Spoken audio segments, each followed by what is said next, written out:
Hello, আসসালামু আলাইকুম everyone. কেমন আছেন সবাই? আমার নতুন একটি ব্লগে আপনাদের স্বাগত জানাচ্ছি। আজকে আমি আপনাদের তৈরি করে দেখাবো অত্যন্ত লোভনীয়, জিভে জল আনা, গরম গরম মজাদার একটি রেসিপি, লইট্টা শুটকি ফ্রাই। আশা করি রেসিপিটা আপনাদের ভালো লাগবে। লইট্টা শুটকি ভুনা এই তরকারিটি যে কোনো শুটকি লাভারের জন্য অত্যন্ত আকর্ষণীয়, লোভনীয় একটি রেসিপি। যারা শুটকি পছন্দ করেন তাদের জন্য এটি প্রথম সারির একটি রেসিপি। গরম গরম ভাতের সাথে শুটকি ভর্তা এবং সাথে যদি হয় একটু লেবু, তাহলে তো আর কোনো কথাই নেই। কিভাবে তৈরি করলাম চলুন শুরু করা যাক আজকের রেসিপি, দেখিয়ে দিচ্ছি। প্রথমে এখানে আমি নিয়ে নিলাম লইট্টা শুটকি ৫-৬টি। এগুলোকে এখন আমি ভালোভাবে কেটে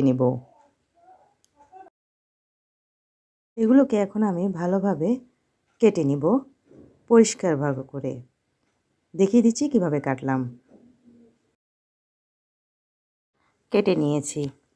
এখন এগুলোকে আমি কুমকুম গরম পানিতে 5 মিনিটের জন্য ভিজিয়ে রাখব।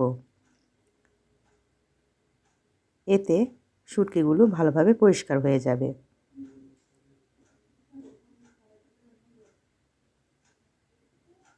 পানিতে ভিজিয়ে রাখলাম 5 মিনিটের জন্য। এতে এক্সট্রা ময়লা, শুটকির মধ্যে থাকা যে কোনো ধরনের জীবাণু সব চলে যাবে। 5 মিনিট পর আবারও কয়েকবার ভালোভাবে ধুয়ে আমি পরিষ্কার করে নিয়েছি। দেখতে পাচ্ছেন এখন শুটকিগুলো পরিষ্কার হয়ে গেছে। এখন এগুলোকে আমি শিলপাটায় একটু থেতো করে নেব।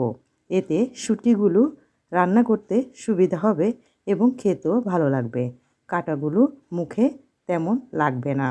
তাছাড়া শুটকিগুলো এভাবে একটু আধা ভাঙা করে রান্না করলেই বেশি টেস্ট এবং মজা হয়। দেখতে পাচ্ছেন আমি কিভাবে এগুলোকে থেতো করে নিয়েছি। এখন আমি চুলাতে একটি পাত্রে দিয়ে দিলাম সরিষার তেল 2 টেবিল চামচ পরিমাণে। দিয়ে দিলাম রসুন কুচি 1 টেবিল চামচ পরিমাণ, পেঁয়াজ কুচি হাফ কাপ পরিমাণে। সবগুলোকে আমি তেলের সাথে ভালোভাবে একটু নেড়েচেড়ে নরম করে নিয়েছি। এ পর্যায়ে আমি দিয়ে দিয়েছি আগে থেকে থেতো করে রাখা লইট্টা শুটকিগুলো। তার মধ্যে দিয়ে দিলাম আমি 1 টেবিল চামচ পরিমাণে হলুদের গুঁড়া, সাথে দিয়ে দিচ্ছি 1 টেবিল চামচ পরিমাণে মরিচের গুঁড়া।